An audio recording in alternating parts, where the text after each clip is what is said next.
Assalamualaikum. Dear students, in this video we are going to discuss the second part of your first chapter, that is the fundamental unit of life. In our previous video we had discussed about the discovery of cell, its function, why it is called as a structural and functional unit. Today we are going to discuss the structural organization of a cell. इस video में हम लोग basically बात करने जा रहे हैं कि सेल जो है वो किस चीज़ का बना होता है या उसका स्ट्रक्चरल ऑर्गेनाइजेशन क्या है. If we study a cell under microscope we would come 3 features in almost. अगर हम लोग एक सेल को माइक्रोस्कोप में देखें तो 3 चीज़ जो है उसका वो बहुत आराम से हम लोगों को पता चलेगा. That is nucleus, cytoplasm and cell membrane. ठीक है, कहने का मतलब ये है कि कोई किसी भी तरह का सेल हो, whether it is a plant cell और एनिमल सेल, यूनिसेलुलर और मल्टी सेलुलर ऑर्गेनिज्म का सेल हो, या फिर यूकैरियोटिक सेल हो या प्रोकैरियोटिक सेल हो, जिसको हम लोग आगे भी डिस्कस करेंगे, तो ये तीनों चीज़ जो है वो ऑलमोस्ट रहेंगे. ये मीन्स कि ये बेसिक कंपोनेंट है किसी भी सेल का. First is plasma membrane, second is cytoplasm and third is nucleus. ये आप लोगों को दिख रहा होगा इस फिगर में, ये जो आउटर कवरिंग है उसी को हम लोग क्या कह रहे हैं, plasma membrane. Means membrane, boundary.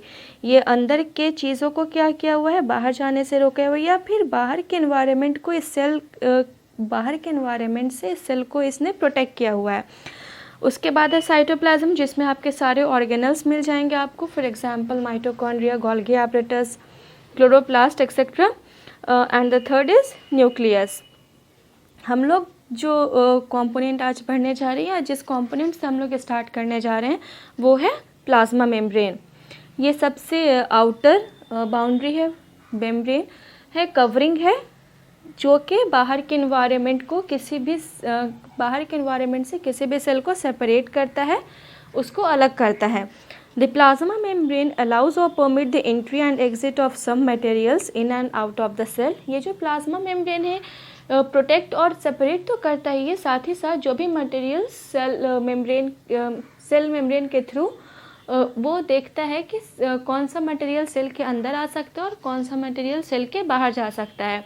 उसके साथ ही बहुत सारे मटेरियल के मूवमेंट को भी प्रिवेंट करता है. इसीलिए हम लोग इसको क्या कहते हैं, सिलेक्टिव परमिएबल मेम्ब्रेन या फिर सेमी परमिएबल मेम्ब्रेन भी कह सकते हैं. सिलेक्टिव परमिएबली इसलिए कहा, सिलेक्टिवली परमिएबल इसलिए कहा जा रहा है क्योंकि ये बहुत ही ख़ास चीज़ों को अलाउ करता है अंदर आने का, और बहुत ही ख़ास चीज़ों को सिर्फ ये क्या करता है, एग्ज़िट देता है. ये सारी चीज़ों को ना ही तो अंदर ले लेता है, ना ही तो सारी चीज़ों की एंट्री होती है और ना ही सारी चीज़ों की एग्ज़िट होती है. लेकिन ये जो एंट्री और एग्ज़िट हम लोग बोल रहे हैं कि सिलेक्टिवली परमिएबल है या फिर ख़ास चीज़ों को या सिलेक्टेड चीज़ों को अंदर और बाहर आने या जाने दे सकता है, ये काम होता कैसे है. तो बेसिकली ये 2 प्रोसेस से होता है. The first is diffusion and the second is osmosis. Diffusion आप लोग सब जानते हैं, spontaneous movement of a substance from a region of high concentration to a region where its concentration is low. किसी भी सब्सटेंस का हाई कॉन्सेंट्रेशन से उसके लो कॉन्सेंट्रेशन की तरफ जाना हम लोग क्या कहते हैं, diffusion.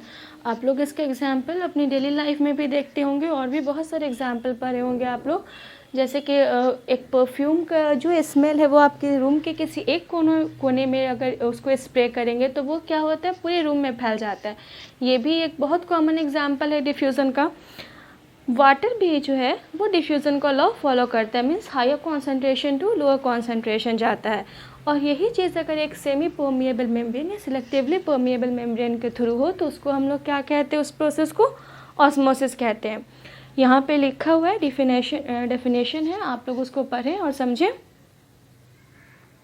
The movement of water across the plasma membrane is also affected by the amount of substances dissolved in water. अब जो क्या है कि ये जो चीज़ें जो हैं प्लाज्मा मेम्ब्रेन के अक्रॉस अगर वाटर आ रहा है और जा रहा है तो वो किस चीज़ से अफेक्ट होगा कि वाटर में कौन सी चीज़ डिज़ोल्व है और कितने अमाउंट में डिज़ोल्व है, उस चीज़ से ही ये चीज़ें अफेक्ट होंगी. जैसे वाटर में अगर कोई चीज़ डिज़ोल्व है तो उसको हम लोग सॉल्यूट कहेंगे and water is a solvent, और ये सॉल्यूट प्लस सॉल्वेंट मिला के क्या कहलाता है, solution. Thus, osmosis is the passage of water from a region of high water concentration through a semi-permeable membrane to a region of low water concentration. Osmosis क्या है? Passage है water के लिए कि वो सेमी परमिएबल मेम्ब्रेन के through high water to concentration to low water concentration, means कि जहाँ पे पानी ज़्यादा है वहाँ से वो किस तरफ जाएगा, जहाँ पे पानी कम है. What will happen if we put an animal cell or a plant cell into a solution of sugar, salt and water? क्या होगा अगर हम लोग किसी सब्सटेंस को, किसी एनिमल सेल या किसी प्लांट सेल को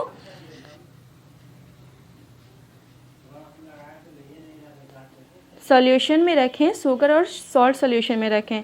one of the following things, 3 things could happen.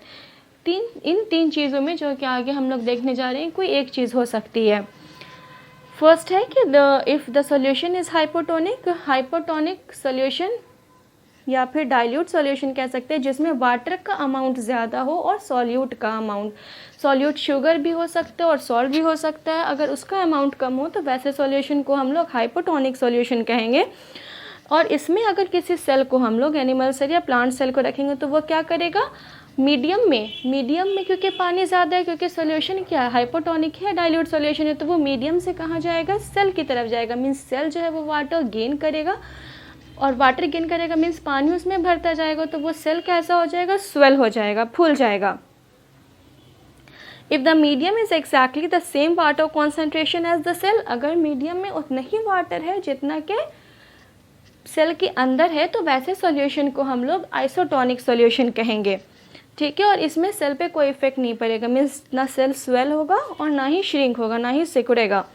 If the medium has a lower concentration of water than the cell, अगर मीडियम में पानी कम है ना, मीन्स सेल में पानी क्या है, ज़्यादा और मीडियम में पानी कम है. मीडियम में पानी कम है मीन्स सॉल्वेंट का अमाउंट अगर कम है तो सॉल्यूट का अमाउंट ज़्यादा होगा, मीन्स सॉल्यूशन जो है वो कॉन्सेंट्रेटेड सॉल्यूशन होगा, और ऐसे सॉल्यूशन को हम लोग हाइपोटोनिक सॉल्यूशन कहते हैं. इसमें क्या होगा, क्योंकि सेल में पानी का अमाउंट ज़्यादा है और मीडियम में पानी का अमाउंट कम है, तो पानी जो है वो सेल से किधर जाएगी, मीडियम की तरफ जाएगी, और सेल जो है क्या हो जाएगा, श्रिंक हो जाएगा, सिकुड़ जाएगा. यहाँ पे ये डायग्राम दिया हुआ है, आप लोग इसको देखिए, है ना. Water will move into the cell in hypotonic solution. फिर हाइपोटोनिक में क्या होगा, सेल से बाहर जाएगा पानी, और आइसोटोनिक में कुछ नहीं होगा, ना ही मीन्स बराबर बराबर दोनों तरफ है, तो यहाँ पे सेल पे कोई इफेक्ट नहीं पड़ेगा.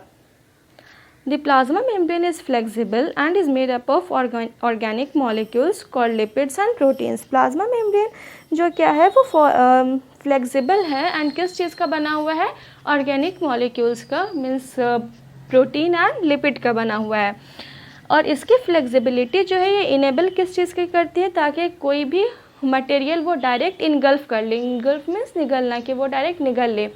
अमीबा जो है एक यूनिसेलुलर ऑर्गेनिज्म, वो इसी मेथड के थ्रू क्या करता है, अपना खाना खाता है, मीन्स फूड का इंटेक वो इसी प्रोसेस के थ्रू करता है, और इस प्रोसेस को हम लोग क्या कहते हैं, इंडोसाइटोसिस. नेक्स्ट वीडियो में इंशाल्लाह हम लोग इसका सेल का दूसरा कंपोनेंट पढ़ेंगे. तब तक आप लोग बुक पढ़िए, ताकि आप लोग को ये जो भी मैंने पढ़ाया है वो ज़्यादा अच्छे से समझ में आए, बेटर समझ में आए. और अगर कहीं पे कोई प्रॉब्लम है समझने में तो प्लीज़ पूछिए. Thank you. अल्लाह हाफिज़.